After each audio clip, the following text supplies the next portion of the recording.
이어서 여수 MBC에서 전해드립니다. 민선 6기 들어 광양만권 광역행정협의회가 다시 시작돼 상생발전을 위한 논의가 활발하게 이뤄지고 있는데요. 성과도 있지만 아직 과제도 적지 않다는 지적입니다. 첫 소식 김주희 기자가 보도합니다.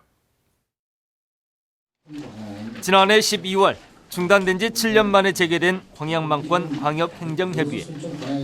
지난 1년여 동안 광양만권 광역행정협의회는 더 큰 광양만권을 만들어 나가는 단초를 마련했다는 긍정적인 평가를 받고 있습니다.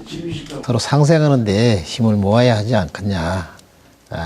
저는 그렇게 보고 있습니다. 그런 방향으로 우리가 가도록 시장님들과 자주 상의를 하고 하겠습니다. 특히 삼시의 문화체육교류 행사를 비롯해 동서통합지대 조성과 경도 복합 리조트 공모 등 지역의 공동 현안을 풀어나가는 데 적잖은 성과도 거뒀습니다. 3개시의 공통된 문제는 물론이고 또 국가 지원이라든지 국가 사업이 필요한 경우에는 내부 국회의원들과 함께 건의문도 내고 또 건의도 하고 예산활동도 하고 이런 저는 커다란 전기를 마련했다는 점에서는 큰 발전을 했다고 생각을 합니다. 하지만 광역행정협의회는 여전히 극복해야 할 아쉬운 부분도 없지 않았습니다. 광역순환교통망 구축 계획은 삼시 행정의 노력에도 불구하고 개인 사업자들의 이해관계가 얽히면서 진전을 이루지 못하고 있습니다. 광양만권 큰 틀에서의 청사진을 그리지 못한 채 정부와 도 공모 사업의 소모적인 경쟁을 벌여 과열 양상을 야기했다는 점도 아쉬운 부분입니다. 전부 다 모든 걸 완벽하게 갖추려고 그러면 서로 상생을 못합니다. 내가 우리 시가 가지고 있는 장점은 내가 할 테니까 양보하시오. 그리고 우리 시보다 다른 시가 장점이 있으면 내가 양보하면서 밀어주는 그런 윈윈 전략이 지금 실행적으로 우리가 필요합니다. 장기적인 관점에서 광양만권 상생 발전을 위해 공군의 광역행정협의회 합류 필요성도 제기됐습니다. 아까 생활권이 같은 우리 세계 시군이 행정협의회로 운영을 하고 있기 때문에 이제 우리 여수 고흥 연육 연도가 되면은 뭐 당연히 절도로 같이 이렇게 협력을 해서 협의를 해야 된다고 생각합니다. 광역행정협의회가 광양만권이 국제적 경쟁력을 갖춘 광역도시로 성장해 나가는 구심점 역할을 할 수 있을지 주목됩니다. MBC 뉴스 김주희입니다. 순천시가 올해 쌀과 밭에 대한 조건분리 직불금 지급 대상자를 확정하고 지급에 나섰습니다. 순천 지역에서 올해 지급될 직불금은 17,000농가 1,800헥타르에 모두 82억 5천만 원으로 지난해에 비해 18.5%가 늘어났습니다. 순천시는 직불금 증가 요인으로 올해부터 밭 고정 직불금이 신설됐고 쌀 고정 직불금 지급 단가가 헥타르당 2014년도 90만 원에서 올해 100만 원으로 인상돼 농가당 지급액이 늘었기 때문으로 분석했습니다. 여수 앞바다를 운항하는 여객선의 야간 운항이 한시적으로 허용됐습니다.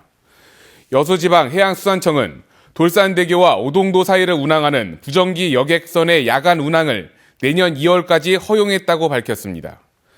여수지방해양수산청 관계자는 과거 1,300톤급 여객선의 야간 운항은 허락하지 않았지만 이번 선박은 370톤급으로 선박 규모가 작아 안전성이 높아졌다고 판단해 허가했다고 밝혔습니다. 올해 여수에서 가장 관심을 끈 사건은 초등학생들의 사립외고 반대 집회라는 설문조사 결과가 나왔습니다. 여수시민협은 여수시민 300여 명을 대상으로 여수 지역 10대 사건에 대해 설문조사한 결과 여수시의 사립외고 추진을 둘러싼 초등학생들의 반대 피켓 시위가 1위를 차지했다고 밝혔습니다. 다음으론 1급 발암물질 대기 배출량 전국 1위와 음주운전 등 여수시 공무원들의 비위, 부영아파트 공공임대가격 논란 등이 주요 사건으로 꼽혔습니다. 순천의 한 병원에서 수술을 받던 40대 남성이 의식불명 상태에 빠져 경찰이 수사를 벌이고 있습니다. 순천경찰서는 지난 8월 순천의 한 병원에서 허리염증 제거 수술을 앞두고 있던 47살 조모 씨가 마취 도중 산소가 아닌 아르곤 가스를 마시고 중태에 빠져 해당 병원 의사와 산소 충전 판매업체 관계자 등 3명을 입건했다고 밝혔습니다. 국과수 검사 결과 마취에 사용된 산소통엔 산소가 아닌 아르곤 가스가 들어있었던 것으로 확인됐습니다. 현재 병원 측은 산소통에 아르곤가스를 잘못 충전한 업체 측에 과실이 있다고 주장하고 있지만 조 씨의 가족은 병원 측이 책임을 회피하고 있다며 반발하고 있습니다.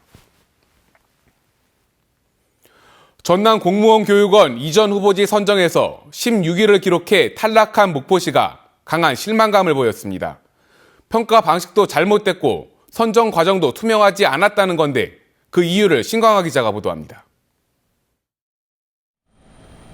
도청 소재지에 대한 역차별, 전남 공무원교육원의 강진 이전 결정 이후 목포시가 내놓은 공식 반응입니다. 교육원 이전 후보지 평가에서 21개 대상지 가운데 목포시는 66.85점을 받아 16위를 기록했습니다. 그런데도 목포시가 반발하는 것은 평가 지표의 객관성과 공정성이 보장되지 않았다고 보기 때문입니다.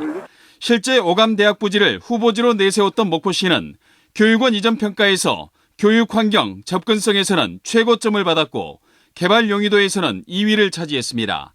그러나 균형 발전 기여도와 이전 비용에서 뒤져 탈락했는데 이 부분은 목포시가 교육원 이전 시작 단계부터 지속적으로 문제를 제기하던 부분입니다. 그 두 가지를 놓고 보면은 공정하고 객관적인 지표를 할 수 없습니다. 그래서 그런 부분을 좀 개선을 해주십사고 건의를 드렸지만은 받아들이지 않았습니다.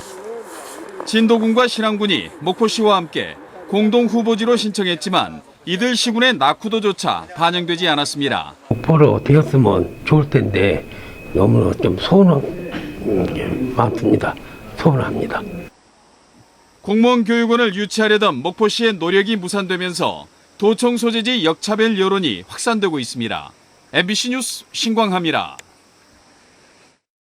광주 무등산 국립공원 안에 있는 동적골 일대를 집단 취락지구로 지정하려는 계획이 추진 중입니다. 건물을 보다 쉽게 짓게 해달라는 땅 주인들의 민원을 광주시가 받아들인 건데 무등산 훼손을 우려하는 주민들이 반발하고 있습니다. 정용욱 기자입니다. 수년간 튤립 축제가 열리는 등 꽃과 물, 숲이 어우러진 무등산 동적골. 2012년에 정부가 전국 걷기 좋은 길 1위로 선정할 만큼 쾌적한 보행로를 자랑하고 있습니다. 물바람 낮에서 올라온다는 거는 보약이 따로 필요가 없지 않습니까? 그게 보약이고 그게 또 활력도 생기고. 국립공원 구역인 동적골 일대 2만 8천 제곱미터를 집단 취락지구로 지정하려는 계획이 추진되고 있습니다. 개발 제한구역을 완화해 땅 주인들이 주택과 상가 등 건물을 쉽게 지을 수 있도록 해주기 위한 겁니다. 주민들의 그 삶을 좀 완화시켜주도록 거기를 집단 취락지구로 지정해달라는 주민들의 건의사항이 있어서 인근 주민들은 난개발을 우려하며 서명운동을 벌이는 등 반발하고 있습니다. 무등산 환경복원을 위해 증심사나 원효사 원주민촌을 국립공원 밖으로 이주시킨 정책 일관성에 역행한다는 겁니다. 사회 기반시설을 이루다 보면 우리가 아끼고 보존했던 이 지역이 한순간에 다 다른 도시, 시내권과 달리 먹게 되는 거죠. 동구의회에서도 광주시가 계획을 철회해야 한다는 주장이 제기됐습니다. 자연경관 훼손, 쾌적성 상실 등을 인해 수많은 시민들이 이용하는 휴식, 힐링 공간이 사라지게 됩니다. 광주시는 주민들이 반대하면 계획을 백지화할 수도 있다고 밝혔지만 일부 토지 소유자에게 우호적인 행정을 펼치고 있다는 비판에 직면해 있습니다. MBC 뉴스 정용욱입니다. 계속해서 희망 2016 나눔 캠페인에 성금 보내주신 분들입니다. 고흥군 도양읍 중촌마을 주민 25만 2천 원, 관청마을 주민 20만 원, 북촌마을 남노인회 15만 원, 북촌마을 여노인회 15만 원, 관하마을 주민 14만 원, 북촌마을 부녀회 10만 원, 애향 정화회 회원 10만 원, 새우 조망 자율 공동체 이태식 회장 및 회원 1동 10만 원, 돌산중학교 교직원 1동 11만 3천 원, 순천시 송광면 외송마을 주민 11만 원, 여수시 여서동 경남아파트 1단지 12통 13통 주민 20만 원, 봉계동 대광 오투빌 푸른솔 부녀회 1동 10만 원, 쌍봉동 금호아파트 39통 주민 10만 원, 박숙희 10만 원. 성금을 보내주신 분들께 감사드립니다. 희망 2016 나눔 캠페인은 내년 1월 말까지 접수합니다. 주말인 오늘부터는 차츰 추위가 누그러지겠습니다. 현재 서울의 기온이 영하